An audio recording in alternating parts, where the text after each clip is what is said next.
Mis padres y mi hermana no paraban de llamar para preguntar por los chocolates.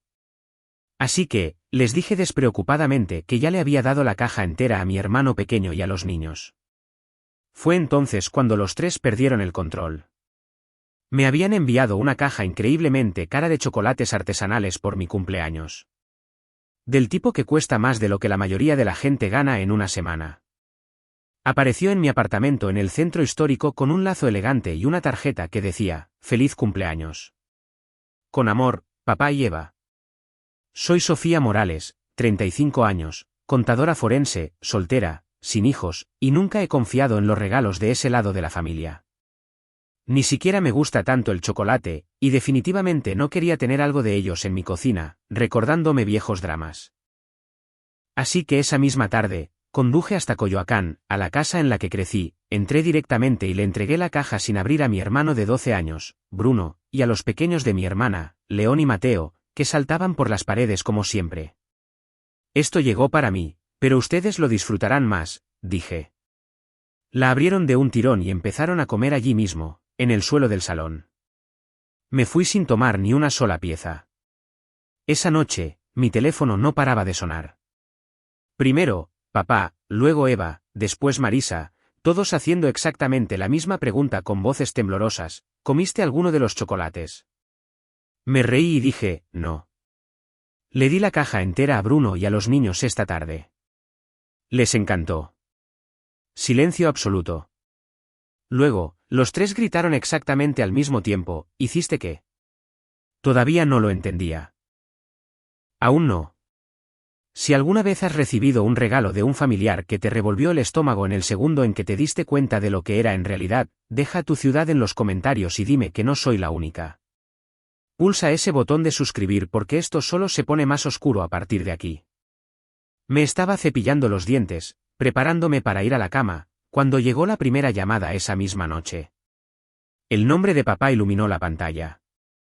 Contesté, todavía con el cepillo de dientes en la mano. Sofía, los chocolates que enviamos hoy. ¿Comiste alguno? Su voz temblaba tanto que apenas podía entenderle.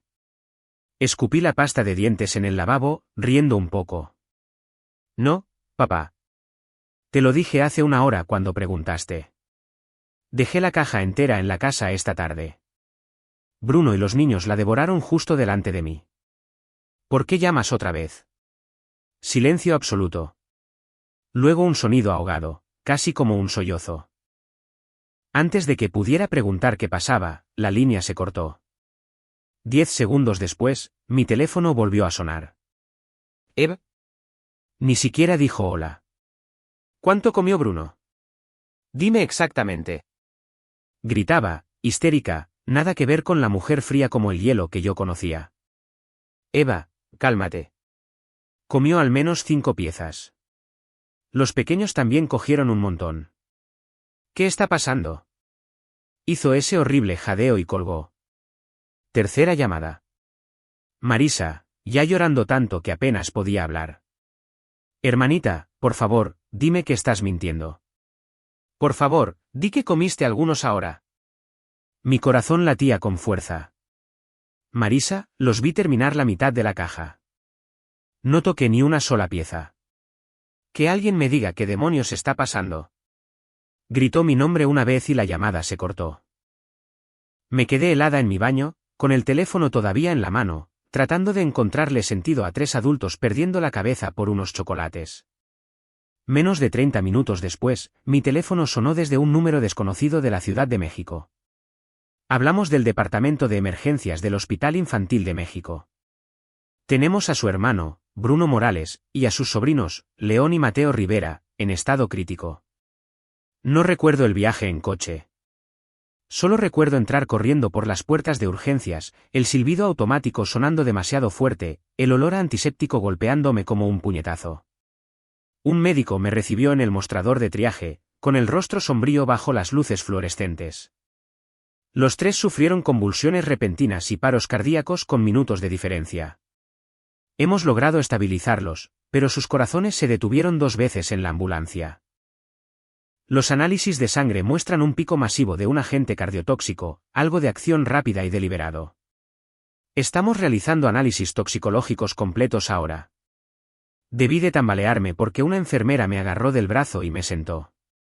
Mi mente volvió directamente a las llamadas telefónicas, al terror en sus voces en el segundo en que dije que los niños se habían comido los chocolates. No preguntaban porque estuvieran preocupados de que yo pudiera enfermar. Preguntaban porque estaban aterrorizados de que no lo hubiera hecho. Dejé caer la cabeza entre las manos, los sonidos del hospital desvaneciéndose en un rugido sordo. Y por primera vez esa noche, la verdad me golpeó con una claridad nauseabunda. El regalo de cumpleaños nunca estuvo destinado a llegar al día siguiente. A la mañana siguiente, Bruno abrió los ojos, parecía un fantasma, con la piel pálida bajo las duras luces del hospital. Llevaba horas sentada junto a su cama, sosteniendo su mano mientras las máquinas emitían pitidos a ritmos constantes. En el segundo en que me enfocó, se le llenaron los ojos de lágrimas. Sofía, lo siento, susurró, con la voz ronca por el tubo que acababan de sacarle. Sentirlo por qué, amigo. Miró la cortina que lo separaba de los niños pequeños, y luego de nuevo a mí. Eva me dijo que la caja era solo para ti. Dijo, no la toques. Solo entrégasela y sal de la habitación. Pensé que se estaba comportando de forma rara por las calorías o algo así. Se me heló la sangre. Me incliné más cerca para que las enfermeras no oyeran. Repite eso. Tragó saliva con dificultad. Me hizo prometerlo. Dijo que era un capricho especial para adultos y que los niños no tenían permitido comerlo. No le hice caso porque León y Mateo estaban allí mismo rogando. Le besé la frente, le dije que descansara y salí de la habitación con piernas que apenas funcionaban. De vuelta en mi apartamento, rebusqué en todos los cajones hasta que encontré la elegante bolsa de regalo que habían usado para el envío. La caja en sí había desaparecido, devorada, pero el grueso papel de seda color crema y el sello adhesivo dorado todavía estaban arrugados en el fondo. Me llevé el papel a la nariz. Bajo el ligero olor a cacao había algo agudo, metálico, extraño. Mi formación forense se activó con fuerza. Sellé todo en una bolsa de pruebas limpia que guardaba para el trabajo, conduje directamente a un laboratorio independiente de mi confianza en la Condesa y pagué el triple por un análisis para esa misma noche. Mientras esperaba los resultados, no podía quedarme quieta. Mi coche pareció conducirse solo hasta Coyoacán. La luz del porche estaba encendida, pero nadie respondió al timbre. Usé la llave que todavía tenía de hace años y entré. Papá estaba encorvado en el sofá del salón, con los codos en las rodillas, mirando a la nada. Eva caminaba de un lado a otro en el umbral de la cocina, con el teléfono agarrado con los nudillos blancos. Marisa estaba de pie junto a la chimenea, con los brazos cruzados, los ojos rojos e hinchados. El aire se sentía tan denso que era difícil respirar. No me molesté en saludar. Bruno está despierto. Me lo contó todo. Eva se congeló a mitad de paso. La cabeza de papá se levantó de golpe. Marisa soltó un pequeño gemido. Sostuve mi teléfono en alto, con el punto rojo de grabación brillando. Empiecen a hablar. Eva intentó primero el papel de madrastra preocupada. Estamos muy preocupados por los niños. Déjate de tonterías. Mi voz salió plana, mortal. Dijo que le dijiste que los chocolates eran solo para mí. ¿Por qué? Papá abrió la boca, la volvió a cerrar. La máscara de Eva se deslizó. Sus labios se curvaron en una mueca horrible. Porque eran para ti, pequeña egoísta de... Eva, siseó papá, encontrando finalmente su voz. Ella lo ignoró, acercándose, escupiendo veneno. Lo acaparas todo. Ese dinero de tu madre simplemente está ahí mientras nosotros tenemos dificultades. Un episodio cardíaco y todo va a parar a tu padre. A nosotros. Se suponía que eras la única que los comería. Marisa empezó a sollozar más fuerte. Solo queríamos que Bruno tuviera el futuro que se merece. Nunca compartes. Dejé que el silencio se alargara. Dejé que el teléfono siguiera grabando cada palabra. Papá parecía 10 años mayor, con el rostro ceniciento, incapaz de mirarme a los ojos. Eva se dio cuenta de lo que había dicho e intentó retractarse, agitando las manos. No quise decir. Quisiste decir cada palabra.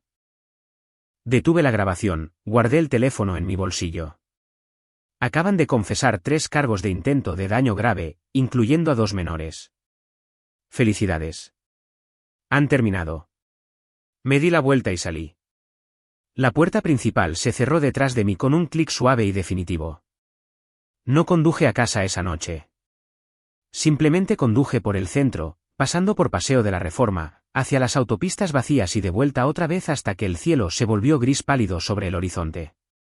Cuando el sol finalmente salió, entré en el salón de belleza más exclusivo de Polanco y le dije a la estilista, hazme parecer el tipo de mujer que nunca pierde.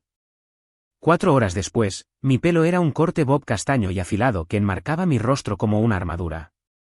Mi vestuario fue reemplazado por americanas negras entalladas, blusas de seda, tacones que resonaban con determinación. El espejo mostraba a alguien nuevo, alguien a quien nunca verían venir.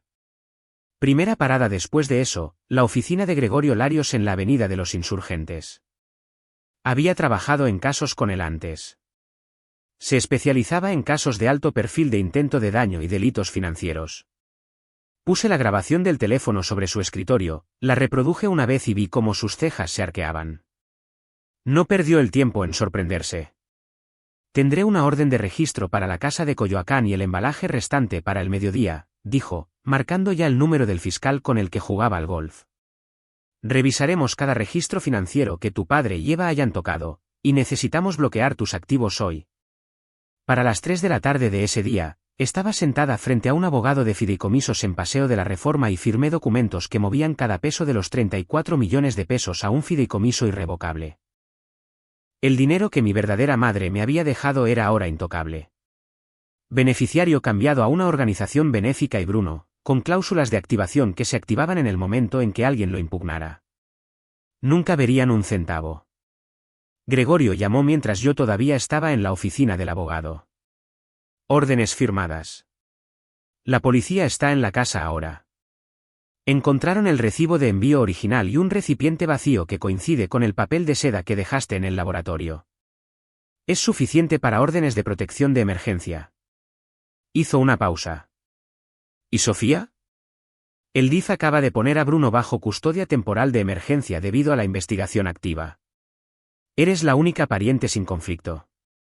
Solicita la tutela, y será tuyo esta noche. No lloré. No celebré. Simplemente sentí que algo frío y definitivo se instalaba en mi pecho. Esa misma semana, en una tarde gris con aguanieve golpeando las ventanas, me detuve en la entrada de altas del hospital infantil.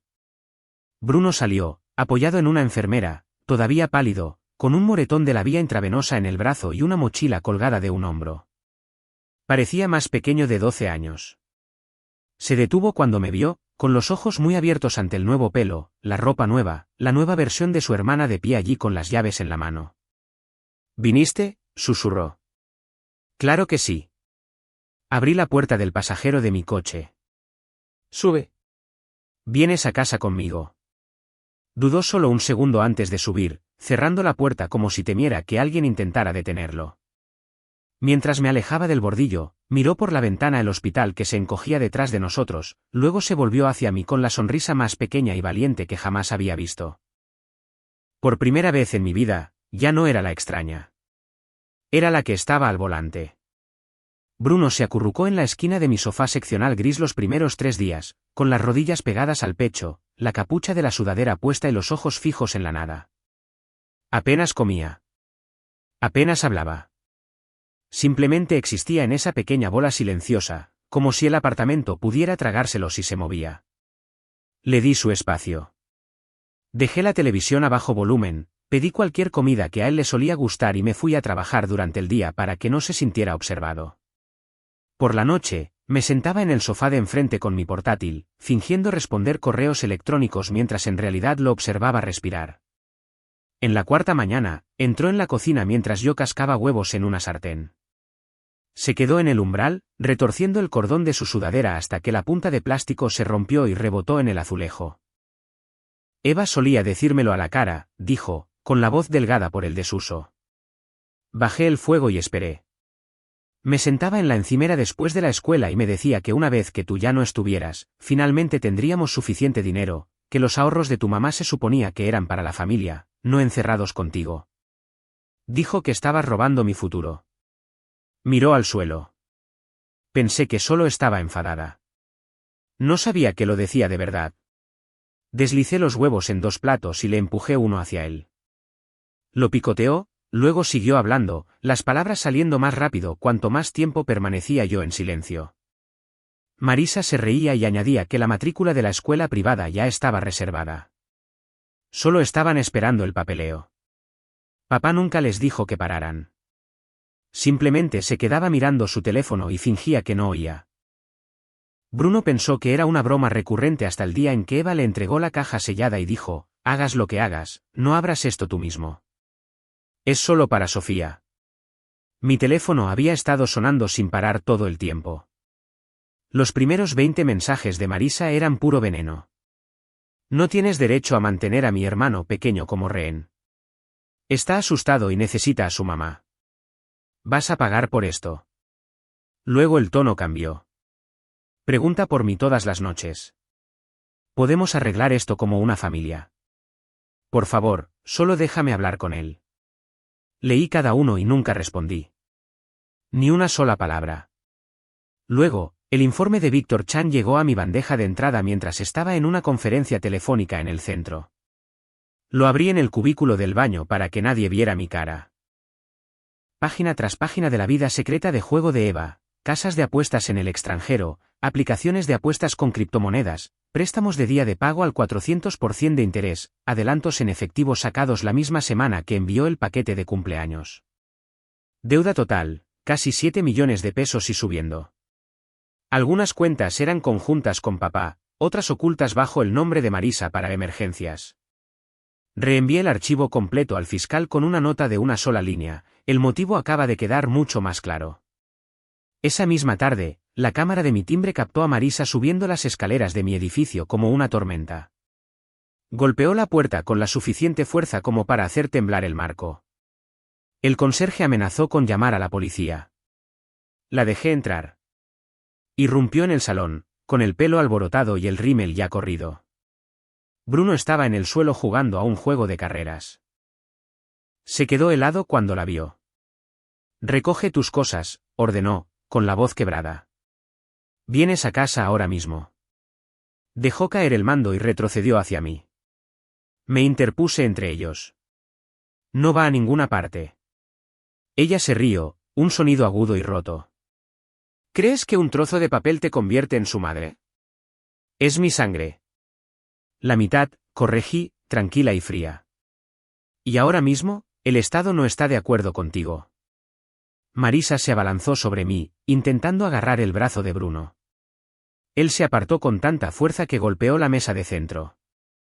Le sujeté la muñeca. Tócalo y llamo a seguridad. Se soltó de un tirón, con los ojos encendidos. Siempre lo has quitado todo.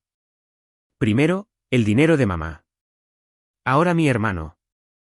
Saqué mi teléfono, abrí la aplicación de audio y le di al play. La voz de Eva llenó la habitación, tan clara como el día en que fue grabada, porque eran para ti. Un episodio cardíaco y todo va a parar a tu padre. La propia voz de Marisa siguió, quejándose de la matrícula y los coches nuevos y de lo injusto que era que yo lo tuviera todo. Cuando terminó, el apartamento quedó en silencio absoluto, excepto por su respiración entrecortada. Cayó de rodillas en mi suelo de madera, arañando el aire con las manos. No quería que los niños salieran heridos. Lo juro. Pensé que te los comerías sola. Por favor, Sofía. Es todo lo que me queda. Bruno dio un paso adelante, se paró justo a mi lado y la miró desde arriba. Dejaste de ser mi hermana el día que ayudaste a intentar matarla. Marisa sollozó más fuerte, con el rostro descompuesto. Le entregué la demanda civil recién presentada que Gregorio me había entregado esa mañana. Angustia emocional, gastos médicos de 3 menores, daños punitivos por varios millones de pesos. Llévale esto al abogado que todavía puedas permitirte, le dije, y no vuelvas. Salió tropezando, agarrando los papeles, todavía llorando, la puerta cerrándose de golpe detrás de ella como un punto al final de una frase muy larga. Bruno se volvió hacia mí, con los ojos brillantes pero firmes. Gracias, susurró. Lo atraje hacia mí en un abrazo que no solté durante mucho tiempo. Esa noche, se quedó dormido en el sofá con el mando todavía en la mano, el primer sueño tranquilo que había tenido desde el hospital. Me senté en la oscuridad, observando las luces de la ciudad parpadear fuera de la ventana, y supe sin lugar a dudas que la verdadera lucha estaba a punto de comenzar. Pero al menos ahora, la librábamos juntos. 8 meses después de la acusación, atravesamos las pesadas puertas del Palacio de Justicia de la Ciudad de México en una mañana tan fría que el aliento se suspendía frente a nosotros como humo. El juicio duró 3 semanas completas. Bruno y yo ocupamos los mismos asientos cada día, segunda fila, lado derecho, él con la misma americana azul marino que le quedaba grande en los hombros, yo con trajes de color carbón lo suficientemente elegantes como para cortar el vidrio. Los reporteros se agolpaban en la parte de atrás, con los bolígrafos rasgando, los teléfonos prohibidos pero los susurros constantes. Gregorio comenzó con la ciencia. El toxicólogo del Estado, el doctor Pérez, se paró junto al proyector y guió al jurado a través de cromatografías y análisis de sangre. Señaló el pico inconfundible de una cardiotoxina sintética, el mismo compuesto recuperado del papel de seda y de 3 cuerpos pequeños.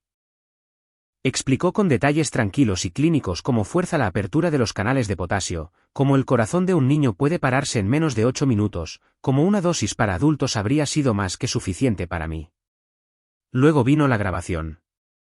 El altavoz de la sala del tribunal cobró vida. La voz de Eva llenó cada rincón, fría, precisa, explicando exactamente cómo mi episodio cardíaco repentino parecería natural. La justificación aterrorizada de Marisa siguió. La respiración entrecortada de papá en el fondo era más fuerte que cualquier palabra que nunca logró decir.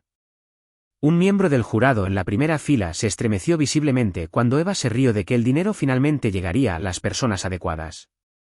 Víctor Chan subió al estrado a continuación.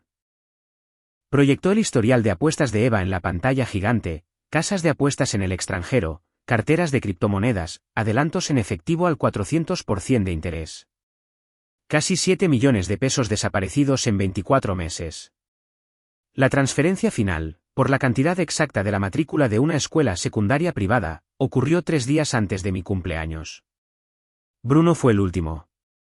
Caminó hacia el estrado de los testigos, agarrando la barandilla con tanta fuerza que sus nudillos se pusieron blancos. El alguacil le tomó juramento. Miró directamente a la mesa de la defensa, a las 3 personas que solían ser todo su mundo, y comenzó a hablar. Les contó cómo Eva lo sentaba en la encimera de la cocina y le susurraba que yo era egoísta por mantener el dinero de mamá bajo llave. Como Marisa asentía y decía que la escuela privada estaba esperando en el momento en que yo estuviera fuera de escena. Como papá nunca les dijo que pararan. Como la noche antes de mi cumpleaños, Eva le entregó la caja sellada y dijo, dale esto solo a Sofía. No te atrevas a abrirla. Le dijo al jurado que pensó que era una broma hasta el hospital. Su voz se mantuvo firme todo el tiempo. Cuando el fiscal le preguntó por qué testificaba contra sus propios padres, me miró por primera vez desde que entró al estrado y dijo, porque mi hermana es la única que alguna vez me eligió.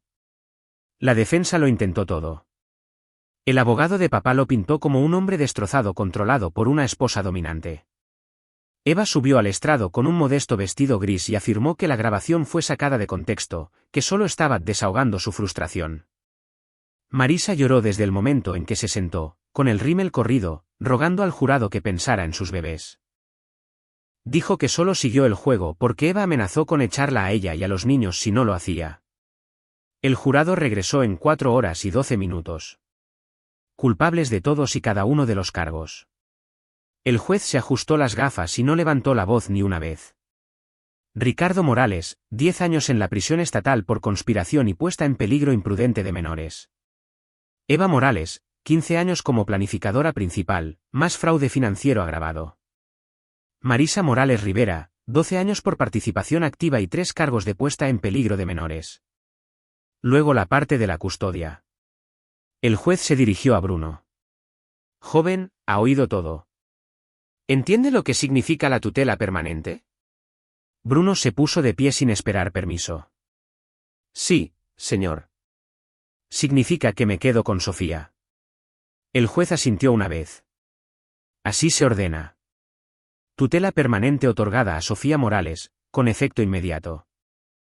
Todos los derechos parentales terminados. Papá no levantó la vista de la mesa. El rostro de Eva se contorsionó en pura rabia antes de que los agentes la esposaran. Marisa se estiró por encima de la barandilla hacia Bruno, con los dedos arañando el aire, articulando su nombre una y otra vez. Él no se movió. Simplemente tomó mi mano y la apretó fuerte. Salimos por una salida lateral mientras los reporteros gritaban preguntas a Gregorio. Había empezado a nevar en copos gruesos y silenciosos, cubriendo los escalones del juzgado como si alguien hubiera silenciado el mundo entero. En el aparcamiento, Bruno finalmente soltó mi mano, se apoyó en el coche y empezó a temblar. No a llorar, solo a temblar. Lo abracé hasta que paró. Cuando salimos a la avenida Insurgentes Sur, bajó la ventanilla 1 centímetro, dejó que el aire frío le golpeara la cara y dijo la primera frase completa que había pronunciado en semanas que no fuera sobre el juicio. Soy libre. Mantuve los ojos en la carretera, los copos de nieve derritiéndose en el parabrisas, y respondí de la única manera que sabía. Sí, chico. Ambos lo somos. Bruno se graduó de la preparatoria la primavera que cumplió 18 años, con la toga y el birrete demasiado grandes para su cuerpo aún delgado, el diploma agarrado como si pudiera desaparecer. Yo estaba de pie en las gradas de la Preparatoria Nacional número 6, aplaudiendo hasta que me ardieron las palmas, viendo al niño que una vez se escondió debajo de mi sofá ahora cruzar ese escenario con la cabeza alta. Ese verano, lo llevé yo misma a la orientación de la Universidad Nacional Autónoma de México. Rellenamos juntos todos los formularios de becas, y cuando llegó la carta de aceptación con un paquete de beca completa que yo había preparado silenciosamente años antes a través del fideicomiso irrevocable, se quedó mirando el papel durante un minuto entero antes de mirarme con algo parecido al asombro. ¿Tú hiciste esto? Alguien tenía que asegurarse de que tuvieras el futuro que intentaron robarte, dije.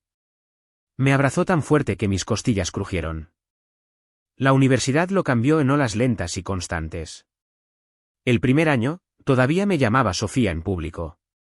Pero para el segundo año, los chicos de la residencia lo oyeron decir por descuido, hermanita, cuando pensaba que nadie escuchaba. El tercer año, comenzó a presentarme como mi tutora a los profesores, con voz orgullosa. El último año, simplemente decía, esta es mi familia, y lo dejaba así. Papá murió en el cuarto año de su sentencia. La prisión llamó un martes. Ataque al corazón, repentino, sin sufrimiento. Escuché la simpatía ensayada del capellán, le di las gracias y colgué. Se lo conté a Bruno durante la cena. Dejó el tenedor, se quedó mirando su plato durante un buen rato y luego preguntó si teníamos que ir al funeral. No tenemos que hacer nada, dije. No lo hicimos. Eva y Marisa seguían dentro, sus sentencias avanzando un día gris a la vez. Llegaban cartas, primero furiosas, luego suplicantes, luego simplemente lamentables. Nunca abrí ni una sola. Las reenviaba directamente a la oficina de Gregorio para el archivo marcado como pruebas si es necesario. El remitente por sí solo era suficiente para mantener la orden de no contacto blindada. Una noche durante la semana de exámenes finales del último año, Bruno llegó a casa de la biblioteca más tarde de lo habitual, dejó caer su mochila y se quedó en el umbral de la cocina, retorciendo la correa exactamente como solía retorcer el cordón de su sudadera cuando tenía 12 años. ¿Los odias?, preguntó, con voz baja. Estaba picando verduras para un salteado, el cuchillo moviéndose con firmeza. Lo pensé. Realmente lo pensé mientras la hoja golpeaba contra la tabla de cortar. No, dije finalmente. El odio consume energía. Ya no les doy eso. Asintió lentamente, asimilándolo. Simplemente no los considero familia, añadí. Dejaron de serlo el día que decidieron que mi muerte era más barata que pedir ayuda. Cruzó la habitación y me abrazó por detrás, con la barbilla en mi hombro como solía hacer cuando era lo suficientemente pequeño para alcanzar. Tú eres mi familia, dijo simplemente. Dejé el cuchillo y me volví para abrazarlo. Sí, chico. Y tú eres la mía. Se graduó con mención honorífica en Ingeniería en Computación el mayo siguiente. Me senté en el Estadio Olímpico Universitario de nuevo, esta vez en la sección familiar, viéndolo cruzar el escenario con los colores de la UNAM, el fondo fiduciario que había hecho crecer para el ahora oficialmente suyo. A los 22 años, cada centavo estaba protegido de cualquiera que todavía pudiera intentar tocarlo. Después de la ceremonia, caminamos por las islas, con el diploma en una mano y mi brazo alrededor de sus hombros con la otra. Miró el diploma, luego a mí, y sonrió, la primera sonrisa completamente desinhibida que le había visto desde que tenía 10 años. ¿Y ahora qué?, preguntó. Ahora construyes la vida que quieras, le dije. Y yo podré observarlo. Se rió, el sonido brillante contra el aire primaveral, y por primera vez en una década, sentí que algo se asentaba en mi pecho que no tenía nada que ver con la ira o el miedo. Se sentía como paz. Han pasado 10 años desde que cayó el martillo del juez. Bruno tiene ahora 22 años, último año de ingeniería en computación en la UNAM, viviendo en un apartamento fuera del campus que le ayudé a elegir cerca del bosque de Chapultepec para que pueda correr cada mañana como si estuviera huyendo de fantasmas que ya no lo persiguen. Yo tengo 45, directora de contabilidad forense en la firma más grande del país, oficina en la esquina del piso 32 de la Torre Latinoamericana, con vistas que se extienden por toda la ciudad. Compré un nuevo condominio en la Roma Norte el año pasado. Ventanas de suelo a techo, suelos de madera, ningún rastro del pasado excepto una foto enmarcada de Bruno y yo el día de la graduación. Nunca volví a Coyoacán. La casa fue vendida en subasta judicial para cubrir la restitución. No asistí. No necesitaba ver a extraños sacar muebles que no contenían más que malos recuerdos. Eva sigue en el penal de Santa Marta Acatitla. Le quedan 8 años a menos que las juntas de libertad condicional de repente desarrollen un corazón. Marisa salió después de 9 por buena conducta. Se mudó a un pueblo perdido cerca de Toluca, trabaja de noche en una gasolinera. Lo sé porque el investigador privado que mantengo contratado envía actualizaciones trimestrales que nunca pido y nunca leo más allá de la primera línea. Nunca la he visitado. Nunca he aceptado una llamada a cobro revertido. Nunca he abierto una sola carta. Bruno preguntó una vez, en el último año de preparatoria, si quería estar en la sala cuando enterraran a papá en el cementerio de la prisión. Le dije que no. Él asintió y nunca más volvió a sacar el tema. La gente a veces pregunta cómo puedo ser tan fría. No entienden que el frío no es la ausencia de sentimiento. Es la presencia de la autopreservación. Pasé 35 años cediendo, dando, excusando, encogiéndome para que ellos pudieran sentirse más altos. En el momento en que paré, intentaron matarme por el espacio que finalmente ocupé. No los perdoné porque el perdón requiere una versión de ellos que nunca existió. No los odié porque el odio significaría que todavía poseían una propiedad en mi cabeza. Simplemente los estirpé, como se estirpa un tumor, completa, permanentemente, sin sentimentalismos. Bruno se graduó con honores el pasado mayo. Lo celebramos con un filete en Pujol, solo nosotros dos, las luces de la ciudad brillando abajo. Levantó su copa y dijo, por la única madre real que he tenido. Choqué la mía contra la suya y respondí, por el hermano que eligió convertirse en familia cuando la sangre nos falló a ambos. Esa noche, me preguntó si alguna vez me había arrepentido de algo. Miré hacia la Ciudad de México, el lugar que me vio romperme y reconstruirme, y le dije la verdad. Me arrepiento de haber permanecido en silencio durante 35 años. Me arrepiento de haberte enseñado con el ejemplo que el amor significa aceptar veneno con una sonrisa. No me arrepiento de haberlos eliminado. Me arrepiento de que casi tuviera que morir para hacerlo. Él asintió, con ojos más viejos de lo que 22 años deberían permitir. Ahora lo entiendo, dijo. La familia no es con quien naces. Es por quien sangrarías, y quién sangraría por ti. Le di a Bruno un verdadero hogar. Le di terapia, límites, universidad, seguridad, el tipo de amor que no viene con condiciones ni recibos. El resto de ellos tomaron sus decisiones. Eligieron el dinero por encima de una hija, la codicia por encima de una hermana, la conveniencia por encima de la vida de un hijo. Yo elegí vivir. Y cada mañana, cuando salgo a mi balcón, café en mano, viendo el sol salir sobre una ciudad que ahora me pertenece, sé una cosa con absoluta certeza. Le di a Bruno un verdadero hogar. Los otros, ellos eligieron su camino, y yo ya no estoy en él.